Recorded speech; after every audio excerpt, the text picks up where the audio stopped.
Every October, I try to watch as many Halloween films as possible. We all have our favourites, but do you have one specific film that you save for the night of Halloween? For me, it's an obvious pick, but some may be wondering why this particular one. My Halloween movie is Tim Burton's 1999 horror film, Sleepy Hollow. Now, I know many of you are just thinking, oh, well, it's because it's a Tim Burton film and it's the closest he's ever directed a proper horror film. Well, in some ways, you may be correct, but like pretty much all of his films, there's a lot more than meets the eye. So in this video, I will take a deep dive into why Sleepy Hollow is my ultimate Halloween classic.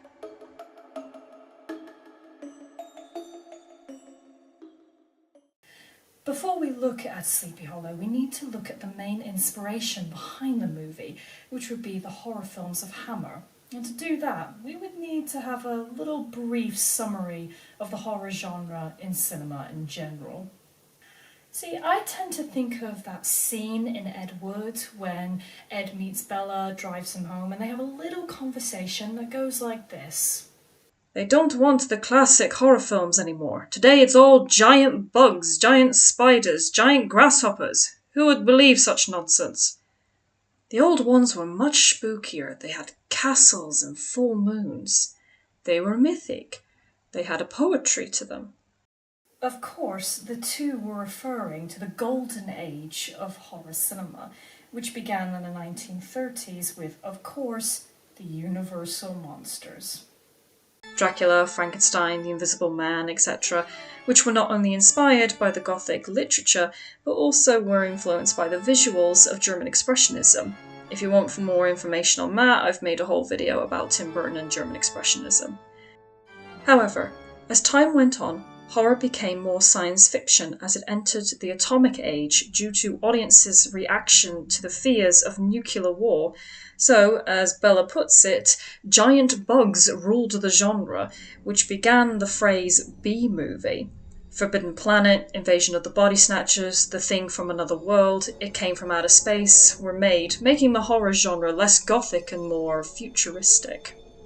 However, a production company from the UK named Hammer came around, but it wasn't until the mid-1950s it delved into horror. It decided to go back to the gothic visuals of classic monster stories and dark castles and forests and thunderstorms, but now it had something that Universal didn't have.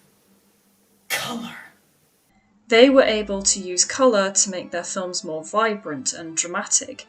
They were able to push the envelope by showing blood in full red as the Frankenstein monster gets shot in the eye or the drops upon Dracula's coffin. However, while Hammer definitely went back to the visuals of the Gothic horror, it would have a mixture of science. Think about the first Dracula movie starring Christopher Lee. Van Helsing, played by Peter Cushing, went into much more detail about the vampire, recording his research to discover more information on how they work and how to destroy them, as well as how to treat those who were bitten. The Curse of Frankenstein went much further into creating the monster and the anatomy. Even if it wasn't scientific, Hammer went more into the mystery element, bringing a little more logic into the stories they were telling in comparison to Universal monster films, but still respecting their lasting impact by going back to the style and feel that Gothic horror and German Expressionism had brought. So in a sense, Hammer had a mixture of science and the supernatural. Now, does that ring any bells when it comes to Sleepy Hollow? Of course, Hammer horror was a big inspiration for Burton growing up, along with the Universal monsters and the works of Ray Harryhausen. While Sleepy Hollow is based on a short story by Washington Irving and has been one of the few examples of American folk tales, there was something about the story and screenplay that felt right to pay love of respect for the British film production. Burton wanted to make Sleepy Hollow a love letter to Hammer horror. All those great Hammer horror films had such a beautiful atmosphere. They're very lurid and very gutsy. There's a certain emotional simplicity to them, which is great.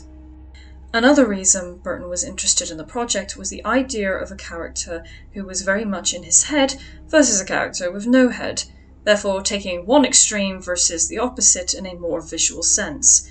When we are introduced to Constable Ichabod Crane, we see that he has an issue with how the law is enforced within his society, and that further investigation is needed in order to bring proper justice.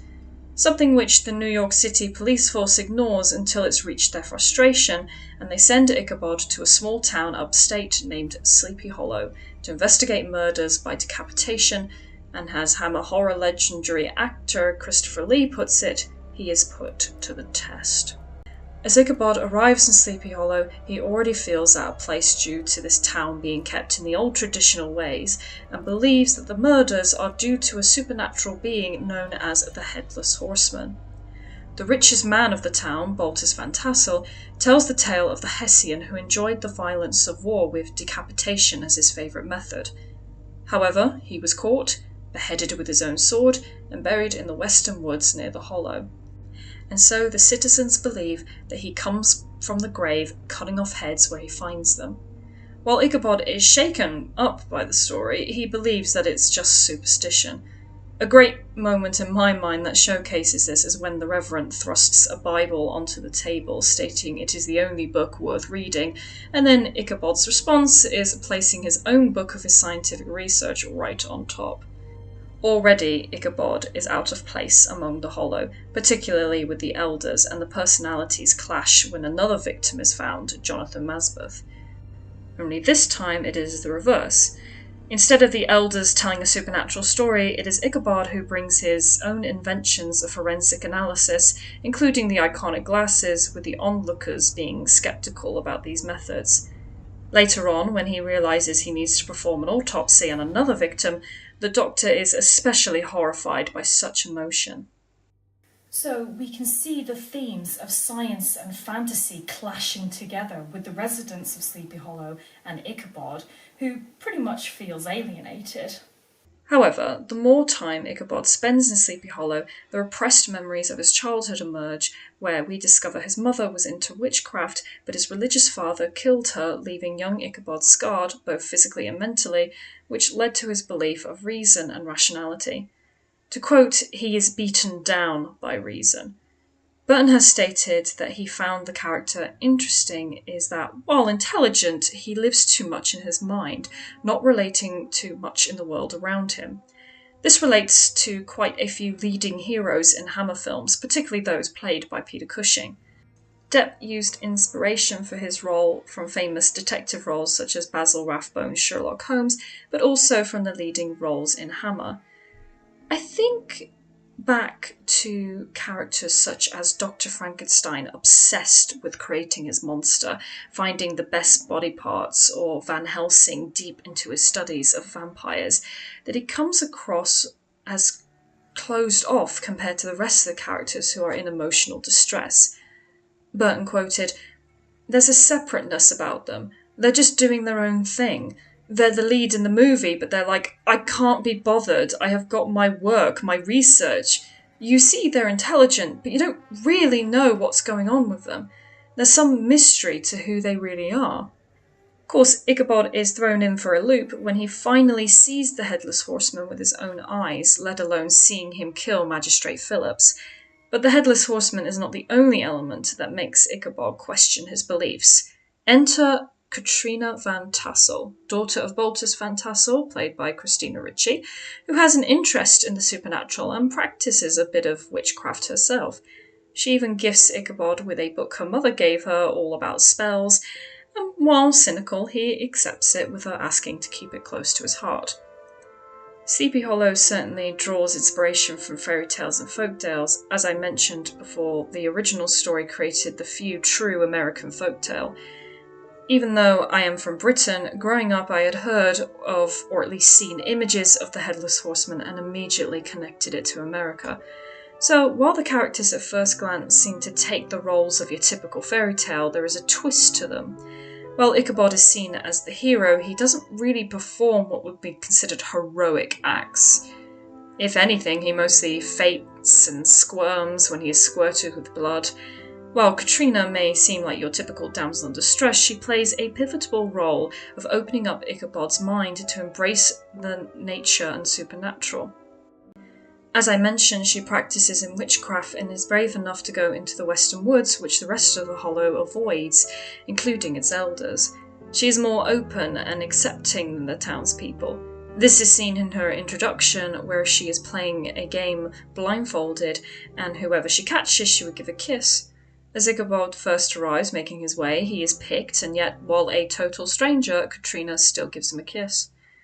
While Ichabod's beliefs are put to the test, we carry on through the film and discover the horseman's resting place where his skull is missing.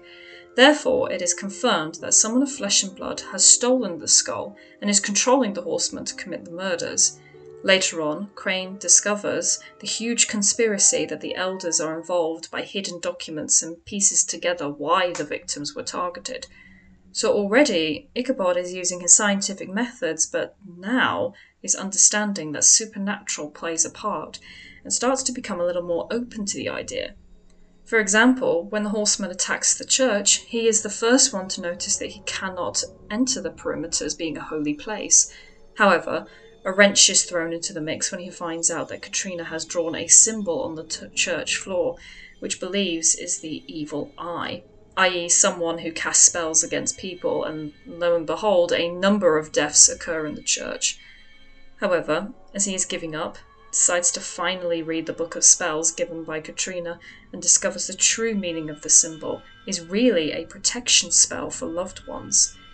If Ichabod never opened up to the idea of the mystical, he would have never figured out the true culprit of these crimes. But another great touch is when he investigates the recent victims' bodies, he now has to prove who the villain is, again bringing the supernatural and science together.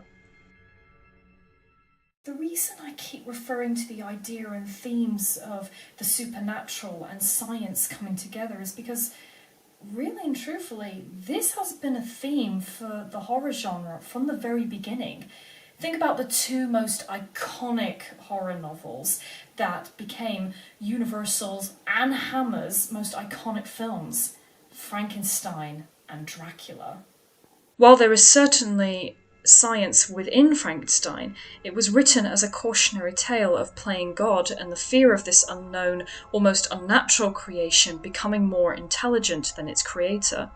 On the other hand, Dracula delves more from the supernatural, but through the character of Van Helsing, it takes a bit of science and analysis to discover what is really going on. After all, the novel can be seen as an allegory for an unknown parasite making its way through new territory. Sleepy Hollow uses these two themes throughout the film, particularly in its two leads, being polar opposites, but by learning from each other, creating a stronger connection in themselves as well as a couple. This is concluded as during the climax, Ichabod gets shot but was saved as he kept the book close to his heart, just as Katrina asked. We can even see this connection earlier in the film by one of Ichabod's most personal belongings, the cardinal and cage, separate, but by spinning it shows the two together. Katrina sees it as magic, but Ichabod sees it as logic through optics. But we must remember, as a child, when his mother showed him, he believed it was magic. So, while there is reasoning for the illusion, to the viewer it may seem enchanting.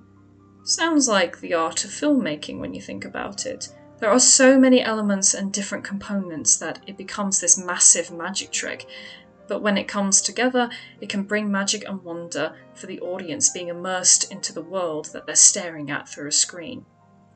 Speaking of the world, it's impossible not to talk about the visuals of Sleepy Hollow. In order to create the visual style of Hammer horror films, the film was made in England with the town built from the ground up, including the houses, covered bridge and the church. The windmill was also constructed on an exterior due to the size, whether as the Western Woods were created on a soundstage using fog machines to make it appear wider with more depth.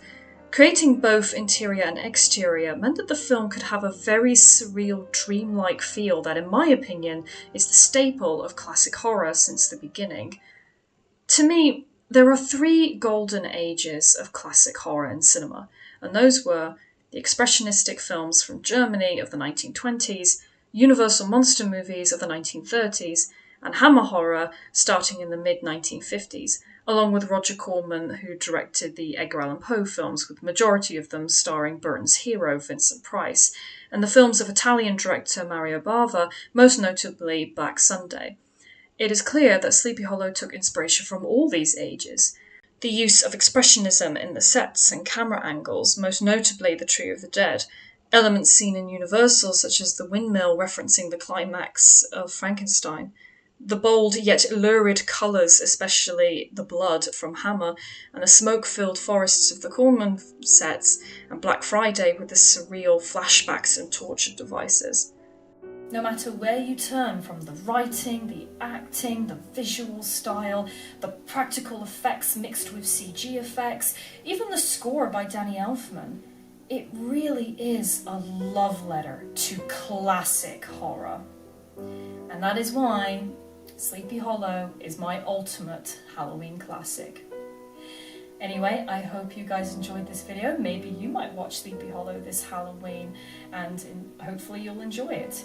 And until then, I hope to see you back in Burtonland very soon. Happy Halloween.